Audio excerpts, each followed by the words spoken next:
The quiet beeping of monitors filled the dark room at Earth's deep space listening post. Most nights were the same, endless streams of cosmic noise and random signals from distant stars. But tonight was different. Dr. James Miller rubbed his tired eyes and reached for his fourth cup of coffee. After 15 years of watching these screens, he had learned to notice even the smallest patterns in the cosmic static. The signal that appeared at 2:47 a.m. was unlike anything he had seen before. "This can't be right," he muttered, adjusting his glasses. The pattern repeated every 12 seconds, too precise to be natural. He checked the signal against known astronomical phenomena, satellite transmissions, and even classified military frequencies. Nothing matched. Within an hour, similar reports came in from listening posts in South America, Asia, and Australia. Whatever this signal was, it was powerful enough to be detected worldwide. Miller's hands shook as he dialed the emergency contact number. "This is Dr. Miller at Station 7. Wake up the director. We've got something." Director Anna West arrived at the facility 3 hours later, her face stern but her eyes alert. The government's top cryptographers had already begun working on the signal. "Show me everything," she ordered, standing behind Miller's chair. The main screen displayed a complex series of pulses and pauses. "It's encrypted," Miller explained, "but not like anything we've seen before. The complexity suggests an advanced civilization, but here's the strange part. It wasn't meant for us." "What do you mean?" "This is a leaked transmission. Think of it like overhearing a phone call. Someone out there was talking about us, and they weren't being careful about who might be listening." The decryption team worked nonstop for 3 days. When they finally broke the code, the message sent chills down everyone's spine. The transmission was a military communication between two alien civilizations. They discussed Earth as a potential resource world and debated its value as a conquest. What terrified the readers most wasn't the threat of invasion. It was the casual way they discussed the fate of previous civilizations. Species 2119 showed promise, but lacked unified defense capabilities. Harvesting completed in 6 solar cycles. Species 2120 developed basic spaceflight. Resistance minimal. Planet now serves as mining colony. Species 2121 achieved nuclear capabilities. Contained and neutralized before reaching Stage 2 development. The list went on, describing the systematic conquest of dozens of worlds. Earth was labeled as Species 2147, marked for evaluation and potential harvest. Director West called an emergency meeting with the World Security Council. Representatives from every major nation gathered in a secure underground facility in Switzerland. "Ladies and gentlemen," she began, her voice steady despite the gravity of the situation. "What I'm about to show you will change everything we thought we knew about our place in the universe." The room fell silent as the decoded messages played on the screen. Military commanders exchanged worried glances. Scientists scribbled notes frantically. "We're not alone," West continued, "and we're not safe. But we have one advantage that none of those other species had. We know they're coming." An elderly general spoke up.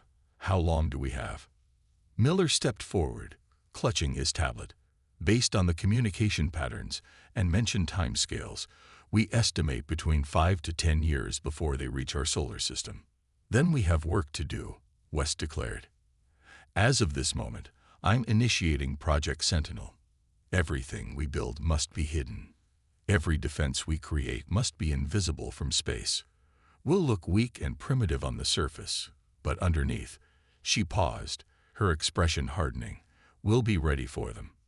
The meeting lasted for hours as plans were drawn up. When they finally emerged, Earth had changed forever. Humanity had always looked to the stars with hope and wonder. Now they looked up with determination and a grim understanding of what needed to be done. In his office later that night, Miller stared at the original signal pattern on his screen. Humanity had survived ice ages, plagues, and its own destructive tendencies. Now they faced their greatest challenge, and their greatest opportunity to prove that humanity wasn't just another species to be conquered. The real work was about to begin. 5 years passed since the discovery of the alien transmission. On the surface, Earth appeared unchanged. Satellites still tracked weather patterns.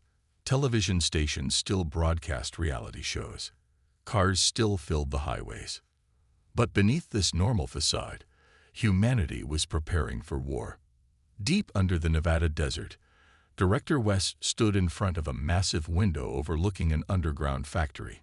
Thousands of robotic workers assembled what looked like ordinary satellites.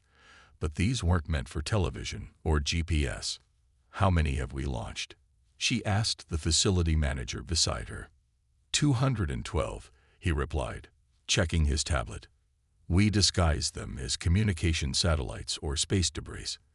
The aliens won't notice anything unusual about a primitive species cluttering up their orbit with junk." Each satellite contained advanced weapon systems hidden behind panels of what appeared to be simple solar arrays.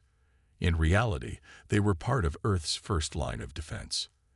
At another facility in the Himalayas, Dr. Miller supervised the development of the quantum shield technology. The breakthrough came from studying the alien transmission patterns. Their own communication methods revealed weaknesses in their defensive systems. "Run the test again," Miller ordered. Watching this, scientists activated a small prototype shield. The blue energy field flickered to life, then vanished from sight. Perfect camouflage was essential. Everything had to look primitive until the moment it wasn't. The biggest challenge was the asteroid belt. Converting it into an automated defense system required thousands of secret launches and millions of tiny robots. They worked slowly, taking years to hollow out asteroids and install weapon systems. From the outside, the asteroids looked untouched. Commander Thomas Ray led the Space Fleet program, hidden in underground bases beneath the world's oceans. The ships looked nothing like the sleek vessels in science fiction movies. They were ugly, practical machines built for one purpose: survival. "We build them ugly on purpose," Ray explained to a group of pilots. "Let them think we're barely past rocket technology. The real advances are inside, where they can't see them." The training was brutal. Pilots learned to fight using basic systems, then advanced ones, then both together. They had to be ready to switch between primitive and advanced technology instantly. One day, during a routine check, an alarm sounded in the global defense network. A small object had entered the solar system, then quickly disappeared. "They're testing us," West told the emergency council meeting, "sending probes to see how we react." "Did they spot anything?" a council member asked. "No. As far as they could tell, we're still arguing about who gets to mine the moon. Our surface satellites tracked it like the primitive systems they appear to be. Our real systems stayed quiet and hidden." The council nodded in approval. The plan was working. Keep Earth looking primitive and divided. Hide the real advances. Wait. But not everyone agreed with this strategy. Some wanted to show force immediately. Others feared the deception would fail. During one heated debate, West stood up and played a recording. It was the fate of species 2119, the civilization that had tried to show its strength too soon. "They died because they revealed everything," she said firmly.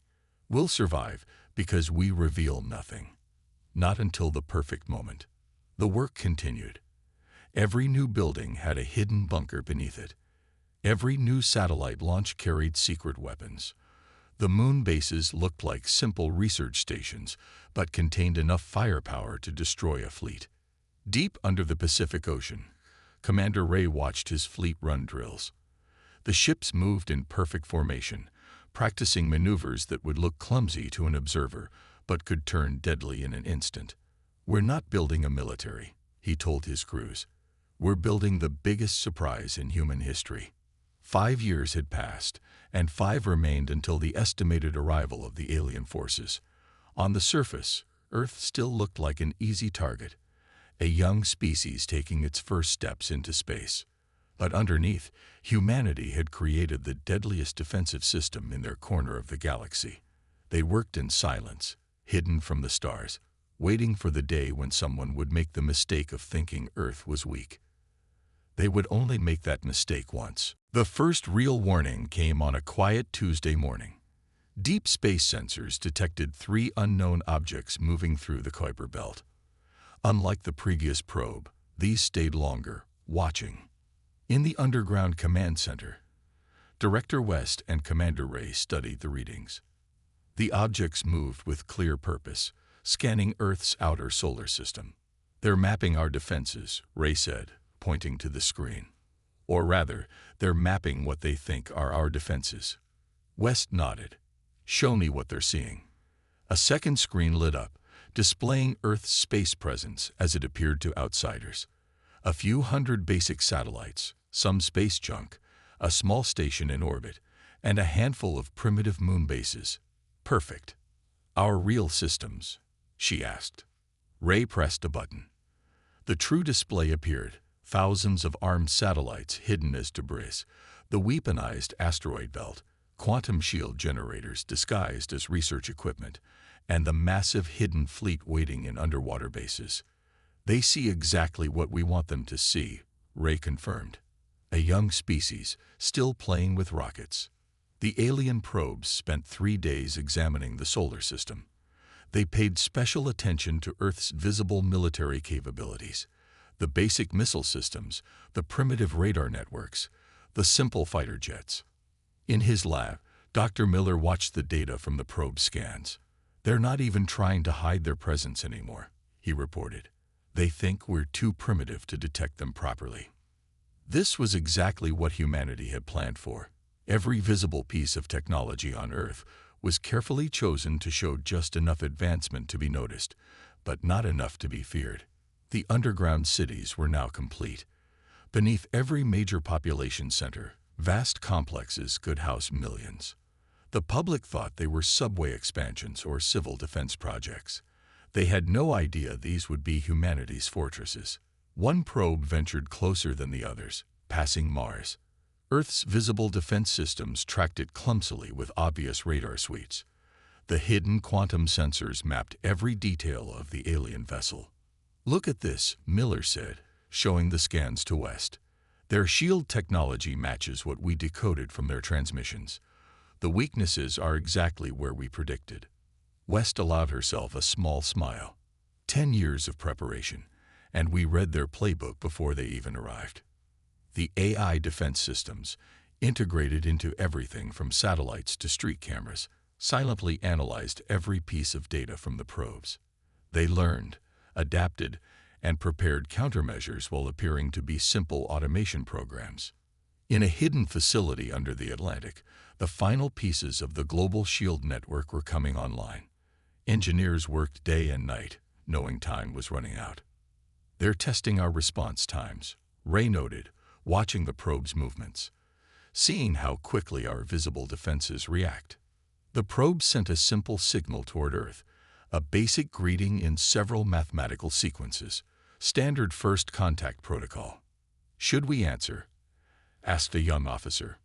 "Yes," West decided, "but we do it badly. Make it look like we barely understood the message. Take 3 days to respond, and make some deliberate mistakes in the math." The response was sent, full of carefully planned errors that made Earth look promising but unthreatening. The kind of civilization that would make a good harvest target. The probes finally left after 2 weeks, returning to deep space. In their wake, they left a changed Earth, not on the surface, but in purpose. "They'll be back," West told the Global Defense Council. "And next time, it won't be probes."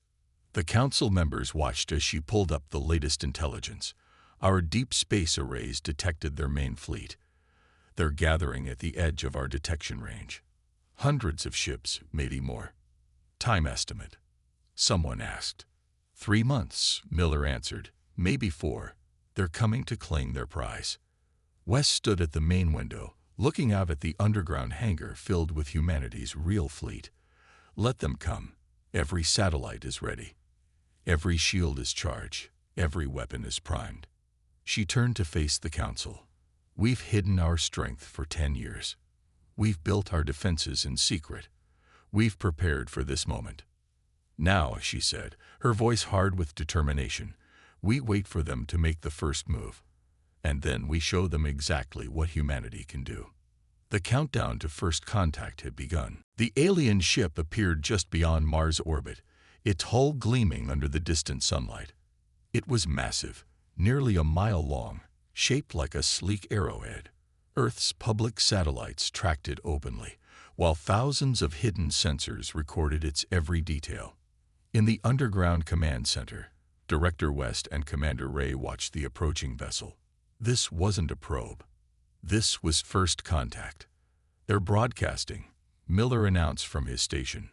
The message played through the command center speakers, a series of mathematical sequences followed by simple visual symbols. Time to play our part, West said. She nodded to Ray. Send out our greeting ship. Remember, we're primitive, nervous, but eager to talk. The ship Earth sent to meet the aliens was a masterpiece of deception. On the surface, it looked exactly like what a young civilization would build. Clumsy, over-engineered, with visible weld marks and obvious antenna arrays. Inside, it carried enough hidden firepower to destroy a small moon. Commander Ray had chosen the crew carefully. Captain Mark Turner would lead the mission, selected because he could project both wonder and nervousness perfectly. His small crew of 5 appeared to be Earth's best, but by human standards, they were average pilots playing a vital role. As Earth's ship approached the alien vessel, Turner's voice came through the command center speakers. This is Captain Turner of the Earth Ship Explorer. We come in peace and friendship. The alien response came quickly. A deep, artificially translated voice filled the command channel. We are the collective. We have been watching your development. You have reached the stage where contact is permitted. In the command center, West's eyes narrowed. The aliens were following their usual pattern. Act friendly, assess capabilities, then strike. The alien ship launched a small shuttle. Both vessels met in space between Mars and Earth. Captain Turner's camera showed the first view of the aliens. Tall, angular beings with metallic-looking skin. Your species shows promise, the alien leader said. We offer you advancement, knowledge, power. All we ask is your cooperation and resources. Turner played his role perfectly, acting impressed and slightly overwhelmed. This is amazing. We need to consult with Earth's leaders, of course. This is beyond anything we imagined. The alien leader's expression shifted slightly, a look that human anthropologists would later identify as smugness. Of course, we will provide you with a data package outlining our terms. Study it carefully. The data package arrived at Earth's visible communications arrays. It was exactly what they expected, a thinly veiled ultimatum. Join the collective, submit to their authority, or face extinction. In the command center, West ordered a global systems check. Every hidden weapon, every concealed satellite, every underwater base reported ready. 10 years of preparation was about to pay off. They're scanning us, Miller reported. Full planetary sweep, just like the records showed they did to species 2119. Let them look, Ray said quietly. They'll see exactly what we want them to see. The alien scans passed over Earth's cities, seeing only what was on the surface. They missed the vast underground complexes, the quantum-shielded facilities, the hidden fleet. Their arrogance made them careless. They weren't looking for deception from a primitive species. After 12 hours, the alien leader requested a response to their terms. Earth's visible leaders gathered for what appeared to be a rushed, disorganized global conference. The aliens watched as humans argued on public channels, seemingly divided and confused. It was all part of the plan. Finally, Turner transmitted Earth's response. We are honored by your offer, he began, his voice appropriately humble. But we have some questions about the terms. The alien leader interrupted, their tone now carrying a hint of threat. The terms are not negotiable. You have 6 hours to accept our authority, or we will be forced to demonstrate our power. In the command center, West smiled for the first time in days. "And there it is," she said softly, "just like all the others." She turned to her staff. "Send the evacuation signal. Get everyone underground. It's time to show them what humanity really is." Ray stepped forward. "Should we power up our real defenses?" "Not yet," West replied. "Let them make the first aggressive move. Let them think they have us trapped." She looked at the alien ship on the main screen. "They think they're dealing with species 2147. Time to show them they're actually dealing with humanity." The final countdown had begun. The 6-hour deadline set by the collective was about to expire. Earth's cities had emptied quietly, billions of people moving into the underground complexes in what appeared to be routine civil defense drills. In orbit, the alien ship launched 4 smaller vessels. They took up attack positions around Earth, exactly as predicted from the decoded transmissions about previous conquests. "They're charging weapons," Miller reported from his station. The alien ships glowed with energy, preparing to demonstrate their power. "They'll target a small city first, standard intimidation tactic." Director West stood calmly in the command center. "Are all civilians clear of the target zones?" "Confirmed," Ray answered. "Everyone's underground or in shelters. The surface is clear." West nodded. "Then it's time. Begin the transmission." Across Earth's visible communication networks, a signal began to broadcast. It started simply, using the same mathematical language the aliens had used. But then it changed, becoming more complex, more advanced. On the alien ships, sensors began to register something impossible. Earth's primitive transmission systems were suddenly operating at power levels they shouldn't have been capable of. The message played on every frequency, in perfect alien language. "To the collective and all other spacefaring races, you believe you have found species 2147. You believe you have found another primitive civilization to harvest. You are wrong." In space, panels began opening on what the aliens had dismissed as space debris. Thousands of advanced weapon systems emerged from their hiding places. The message continued. "For 10 years, we have watched you. We decoded your transmissions. We learned your tactics. We saw what you did to other worlds." The asteroid belt came alive. What looked like lifeless rocks revealed themselves as weapon platforms and defense stations. A quantum shield shimmed into existence around Earth, far more advanced than anything the collective possessed. "We are not your prey. We are not defenseless. We have hidden our true strength because we learned from your victims." Species 2119 showed their power and died. Species 2120 fought back openly and fell. We chose a different path. From beneath Earth's oceans, humanity's real fleet rose. Not the clumsy ships they had shown before, but vessels bristling with weapons that made the alien ships look primitive in comparison. The message grew harder. "You thought our satellites were primitive. Look again. You thought our defenses were weak. Look again. You thought we were afraid. Look again." In the command center, West gave the order. Every hidden weapon system activated at once. The aliens found themselves surrounded by the most sophisticated defense network they had ever encountered. "We are humanity. We do not want war. We do not seek conquest. But we will not be conquered. We will not be harvested. We will not be another number in your list of victims." Captain Turner's voice, no longer humble or nervous, joined the transmission. "You have 60 seconds to power down your weapons and withdraw. This is not a negotiation. This is not an ultimatum. This is a warning." The alien ships hung motionless, their sensors overwhelmed by the sudden revelation of Earth's true capabilities. Their scans showed impossible readings, technology that surpassed their own, defenses they couldn't breach. "Your 60 seconds start now," Turner announced. "And remember, what you see is only what we're willing to show you. Ask yourselves, what else might we be hiding?" In the command center, the countdown began. West watched the alien ships on the main screen, surrounded by humanity's revealed weapons. They never expected this, Miller said quietly.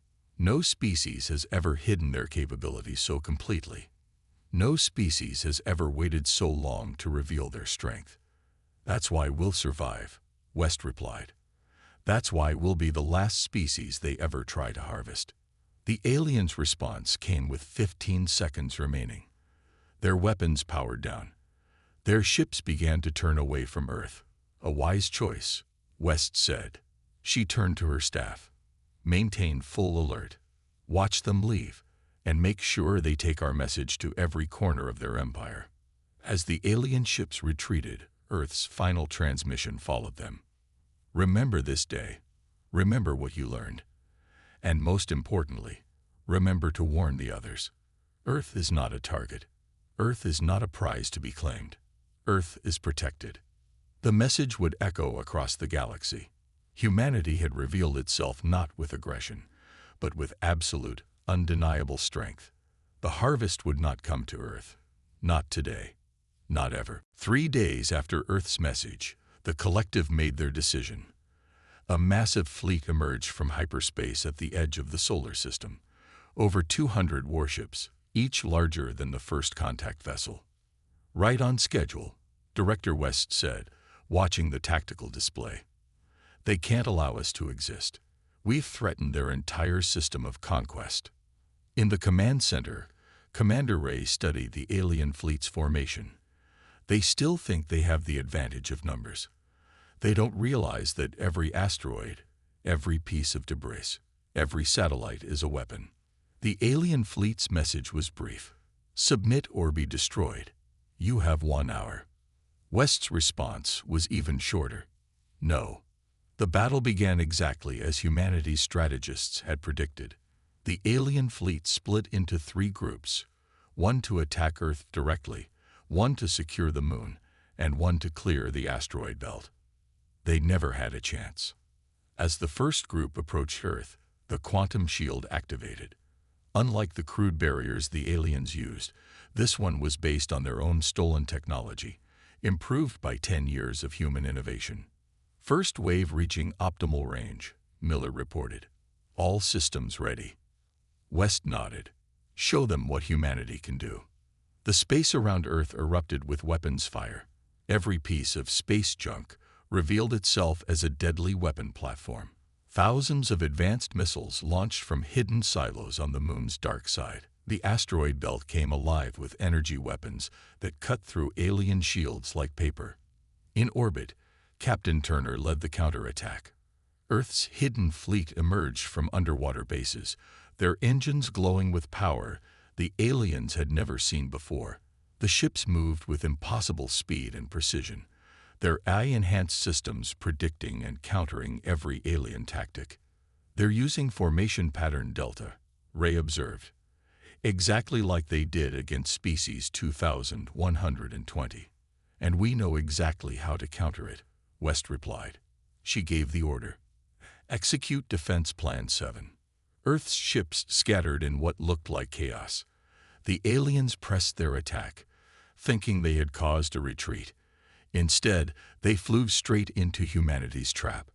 Quantum mines, invisible to alien sensors, detonated throughout the battle space. Alien shields failed as human weapons hit frequencies they had never been designed to block. Their flagship is turning, Miller announced. They're trying to regroup. But humanity had planned for this too. Hidden platforms in the asteroid belt activated, creating a gravity web that disrupted alien engines.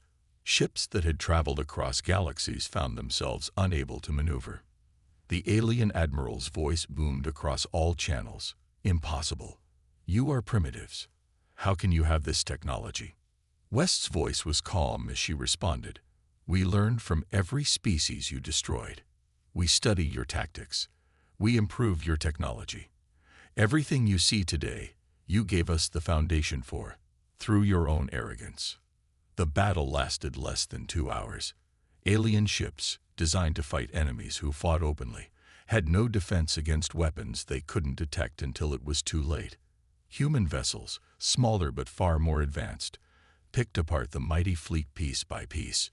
When only the alien flagship remained, West opened a channel.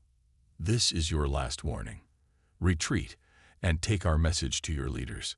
Earth is not a harvest world. We are not your prey." The alien admiral's response was a burst of weapon fire. The flagship's main gun, capable of cracking planets, fired at Earth. The quantum shield didn't just block the shot, it reflected it back. The flagship vanished in a flash of its own energy. In the command center, silence fell. Humanity had just destroyed the most powerful fleet the collective had ever sent against a single world. Status report. West ordered. 3 defense satellites damaged. 2 ships reporting minor injuries. No civilian casualties.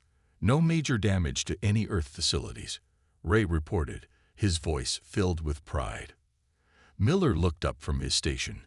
Deep space sensors are active. No more alien ships detected in the solar system. West allowed herself a small smile. "Send the cleanup crews. I want every piece of alien technology collected and studied. We'll need it for what comes next." "What comes next?" a young officer asked. "The collective will send diplomats next," West explained. "They'll want to know how we did this. They'll want our technology, our secrets." She paused. "And we'll be ready for that too." Earth had won its first major battle, but everyone knew this was just the beginning. 1 month after the battle, Earth's sensors detected a new ship entering the solar system. Unlike the warships, this one was small, elegant, and clearly marked as a diplomatic vessel. Director West stood in the newly revealed Surface Command Center, no longer hidden underground. Earth had no reason to hide anymore. "They're sending their best negotiator," Miller said, reviewing the incoming transmission. "The same one who convinced Species 2115 to surrender without a fight." "Let them come," West replied. "It's time to reshape the galaxy." The alien diplomatic ship was escorted to Earth by Captain Turner's vessels. As they approached, the ship's delegates could see Earth's true face. Massive defense platforms in plain view, quantum shields shimming with power, and the orbital shipyards where humanity built their advanced fleet. The meeting took place in the Global Defense Council chamber. Representatives from every Earth nation sat ready as the alien diplomats entered. The lead negotiator, tall and adorned with symbols of authority, spoke first. "We have come to understand," the alien said carefully. "You are not like the others." West stepped forward. "No, we are not. We are humanity, and we have terms for the collective." She activated a holographic display showing the galaxy. Red dots marked every world the collective had harvested. "This ends now. All of it." The alien negotiator's expression shifted. "You cannot make demands of the collective. We have ruled the galaxy for 10,000 years. And yet," Commander Ray said quietly, "you failed to conquer one primitive world. One species that chose to think differently." West nodded. "Our terms are simple. Every harvested world is freed. Every enslaved species is released. The collective will transform from conquerors to peacekeepers, or we will dismantle it piece by piece." "Impossible," the negotiator protested. "The collective's power was broken the moment we revealed our true strength." West interrupted. "Your fleet wasn't defeated by luck. It was defeated by planning, innovation, and determination. Qualities you thought beneath you." She played recordings from the battle, showing how completely Earth had outmaneuvered their attackers. "And remember, what you saw was only our first layer of defense. Ask yourself, what else might we have waiting?" The alien diplomats whispered among themselves. They had never faced a species like humanity, one that had turned their own arrogance against them. "Other worlds are already asking for our protection," Miller added, showing new transmissions from across the galaxy. "Species you marked for harvest now look to Earth as a defender." The lead negotiator was silent for a long moment. "What do you really want?" West's answer was firm. "Peace. Progress. A galaxy where species help each other grow instead of conquering each other. And we will enforce it." She revealed one final hologram, the complete plans for Earth's defensive systems, We'll share this technology with any world that needs protection. We'll teach others to defend themselves. The age of harvest is over. Hours of negotiation followed. When it was done, the galaxy had changed forever. The collective, faced with the choice between reform and destruction, chose reform. Earth became known as the protected zone, not because it needed protection, but because it protected others. Alien ships still came, but now they sought alliance, not conquest. In the months that followed, humanity revealed more of their achievements. The quantum shields were shared with former harvest worlds. The advanced AI systems helped rebuild devastated civilizations. Earth's fleet began patrolling trade routes, ensuring peace. 1 year after the battle, Director West stood in her office, looking at a new galaxy map. Green dots now marked protected worlds, growing more numerous each day. The collective's diplomats are requesting more defensive technology, Miller reported. They're actually trying to help now. And the other worlds? West asked. Learning, growing, no longer afraid. We've received thank you messages from 57 species so far. Commander Ray joined them, holding a new report. Deep space sensors show no more harvest fleets anywhere in known space. It worked. West smiled. Of course it worked. We didn't just build weapons. We built a reason for peace. We showed them a better way. She looked out at Earth's bustling spaceports, where ships from 100 worlds now docked freely. We weren't preparing for war, she said quietly. We were preparing to change the galaxy. And in the endless dark between the stars, world after world began to shine with new hope, protected by the species that had dared to hide, wait, and think differently. Humanity had given the galaxy its final warning, and its greatest gift: peace.